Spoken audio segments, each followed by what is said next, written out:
अस्सलाम वालेकुम स्टूडेंट। हम जिस कोर्स को डिस्कस करेंगे उसका टाइटल है रियल एनालिसिस 1।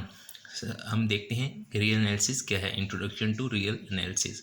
रियल एनालिसिस बहुत ही बेसिक कोर्स है मैथमेटिक्स का, और ये प्योर मैथमेटिक्स है। इसमें हम दो पार्ट में इसको डिस्कस करते हैं।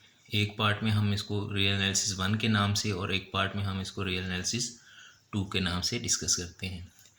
अब है कि रियल एनालिसिस कहाँ कहाँ, या इसके हम जो कंसेप्ट हैं वो कहाँ पे यूज़ करते हैं, किन कोर्सेज में हम इसके कंसेप्ट को यूज़ करते हैं।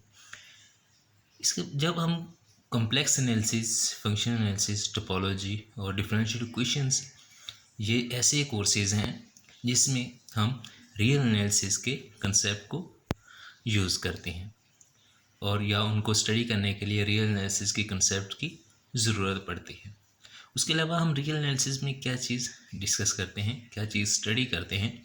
रियल एनालिसिस में हमने कैलकुलस में स्टडी किया था लिमिट, फंक्शंस, उसके बाद डिफरेंशिएबिलिटी, इंटीग्रेशंस, वो सारे के सारे सब कंसेप्ट हम रियल एनालिसिस में भी डिस्कस करते हैं। मोर रेगुलरली डिस्कस करेंगे या उसको स्टडी करेंगे। उसके अलावा कुछ न्यू कंसेप्ट होंगे जिनको हम डिस्कस करेंगे और उनको हम प्रूव भी करेंगे।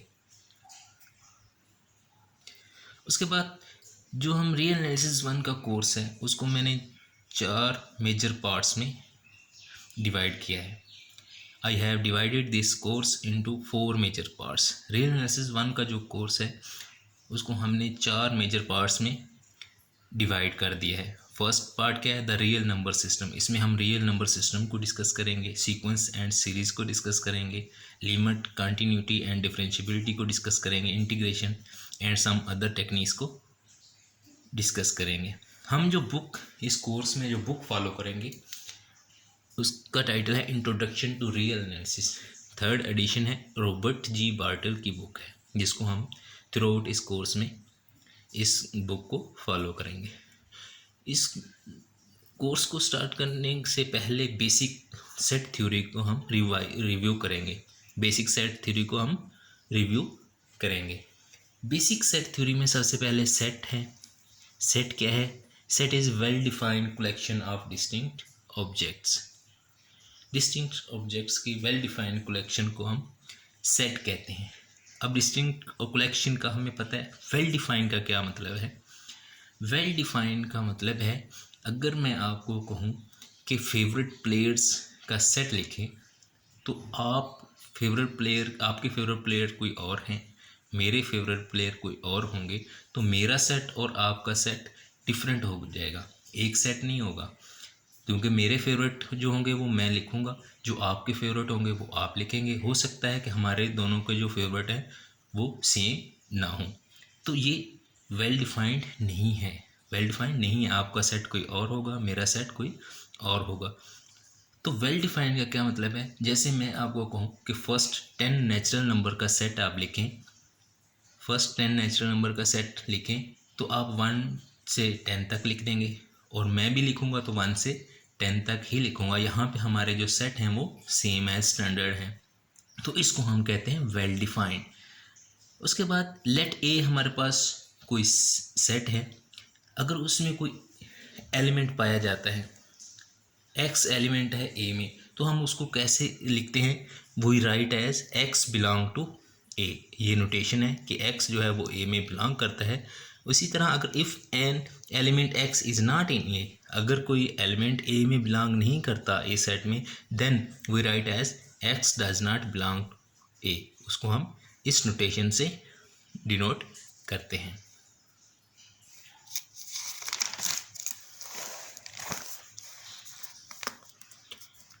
उसके बाद है सबसेट। सबसेट क्या होता है? If every element of a set A belongs to a set B, we से that A is a subset of B and write as A is a subset of B. इस notation से हम लिखते हैं। अगर हमारे पास कोई दो सेट हैं, एक सेट ए है और एक सेट बी है, अगर ए के सारे एलिमेंट सेट बी में पाए जाते हैं, तो हम कहते हैं कि जो सेट बी है वो सेट जो सेट ए है वो सेट बी का सबसेट है, कि सेट ए के सारे एलिमेंट सेट बी में अगर पाए जाते हैं तो हम कहते हैं जो सेट ए है वो सेट बी का सबसेट है। जैसे एक सेट हमारे पास ए है 1 2 3, और एक सेट हमारे पास बी है 1 2 3 4। अब देखें ए का हर एलिमेंट 1 भी इसमें पाया जा रहा है, 2 भी इसमें पाया जा रहा है, 3 भी इसमें पाया जा रहा है, तो हम क्या कहेंगे, ए जो है वो सबसेट है बी का, ए जो है वो सबसेट है बी का। उसके बाद है प्रॉपर सबसेट। प्रॉपर सबसेट क्या होता है, वी से that a set A is proper subset of B. हम कहेंगे कि सेट ए जो है वो प्रॉपर सबसेट है of B if A is, इस लिखते कैसे हैं, if A is a subset of B, अगर ए सबसेट है बी का, but there is an at least one element of B that is not in A, कि come अज़ कम B में एक ऐसा एलिमेंट होना चाहिए जो ए में ना हो। In this case we write, कैसे लिखते हैं, A proper subset of B. क्या मतलब है, यहाँ पे देखें हमारे पास ए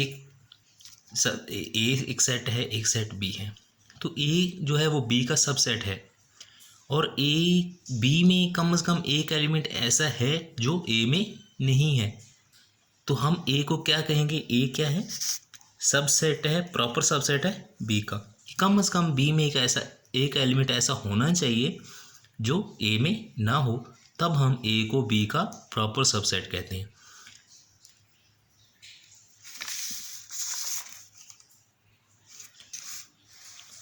उसके बाद इक्वल सेट।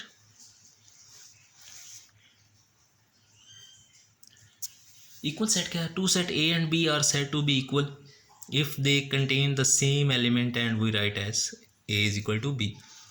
कोई दो सेट है हमारे पास ए और बी, अब कब हम उसको इक्वल कहेंगे, कि वो सेम एलिमेंट्स को कंटेन करें, सेम एलिमेंट्स को कंटेन करें। जैसे एक सेट ए है हमारे पास 1 2 3 4, और एक सेट बी है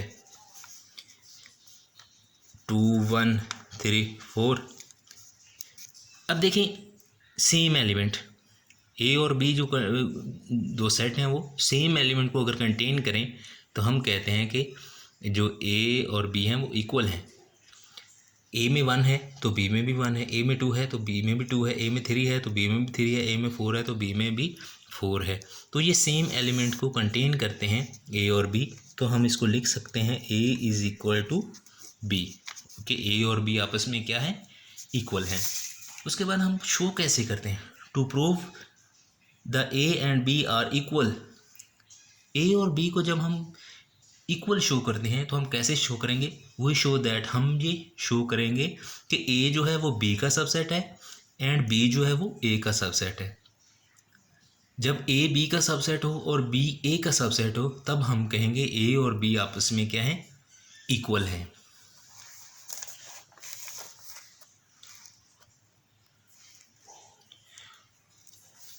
उसके बाद है several special sets are used throughout this book and they are denoted by standard symbols।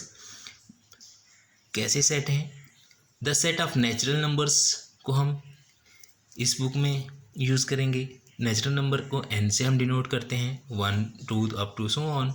उसके बाद सेट ऑफ इंटीजर्स हैं जिसको हम z से डिनोट करते हैं, 0 +-1 +-2 अप टू सो ऑन। उसके बाद सेट ऑफ रैशनल नंबर्स को हम q से डिनोट करते हैं, p/n, m/n, m और n जो है वो इंटीजर्स हैं, and n not equal to 0, n जो है वो 0 नहीं हो सकता। तो ऐसे नंबर्स को हम रैशनल नंबर कहते हैं। The set of real numbers को हम r से नोट करते हैं और इसको हम नेक्स्ट चैप्टर में डिटेल से डिस्कस करेंगे। उसके बाद है सेट ऑपरेशंस। सेट ऑपरेशंस जो हमने सेट को डिस्कस किया, इसमें ऑपरेशंस भी हैं। कैसा ऑपरेशन है, the union of a set A and B is the set, कि दो सेट है हमारे पास या जितने भी सेट हों उनके यूनियन भी एक सेट होता है, उसको ए यूनियन बी एक सेट बनेगा। कैसा सेट बनेगा, x such that x belong to, x क्या है, ए यूनियन बी सेट का एलिमेंट है, ऐसे तमाम एलिमेंट ए यूनियन बी में पाए जाएंगे जो such that x belong to A और एक्स बिलोंग टू बी, जो ए में पाया जाए या बी में पाया जाए या दोनों में भी हो सकता है। तो वो सारे के सारे एलिमेंट्स को हम लिख देंगे और उसका जो सेट बनेगा उसको हम कहेंगे ए यूनियन बी। इसी तरह intersection of the set A and B, intersection of the set A and B, ये भी ऑपरेशन है। अगर ए और बी हमारे पास दो सेट हैं, A intersection B, A intersection B कैसा सेट होगा और उसमें कैसे एलिमेंट होंगे, एक्स क्या हैं एलिमेंट्स हैं, such that A intersection B में ऐसे एलिमेंट होंगे such that x belong to A and x belong to B, कि जो ए में भी पाया जाए और बी में भी पाया जाए, वो वाले एलिमेंट अगर हम एक सेट में लिख दें तो उसको हम कहते हैं ए इंटरसेक्शन बी, उसको हम क्या कहते हैं ए इंटरसेक्शन बी।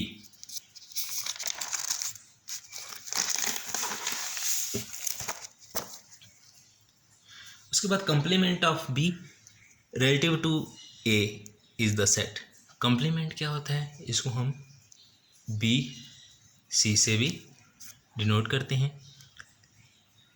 कंप्लीमेंट में कैसे एलिमेंट होंगे, complement of B relative to A के लिहाज से यहाँ पे हमारा जो यूनिवर्सल सेट है वो ए है, कि ए के वो वाले एलिमेंट जो बी में ना हो, वो वाले हम अगर एक सेट में लिख दें तो उसको हम कहते हैं बी कंप्लीमेंट का सेट। इसको हम बी सी से नोट करते हैं या ए डिफरेंस बी भी कहते हैं। एक्स ऐसे एलिमेंट हैं such that x belong to A, जो ए में हों but and not belong to B, लेकिन बी में ना हो, जो ए में हो और बी में ना हो उनको हम लिख दें तो उनको हम कहते हैं कंप्लीमेंट ऑफ बी, उसको हम क्या कहते हैं कंप्लीमेंट ऑफ बी।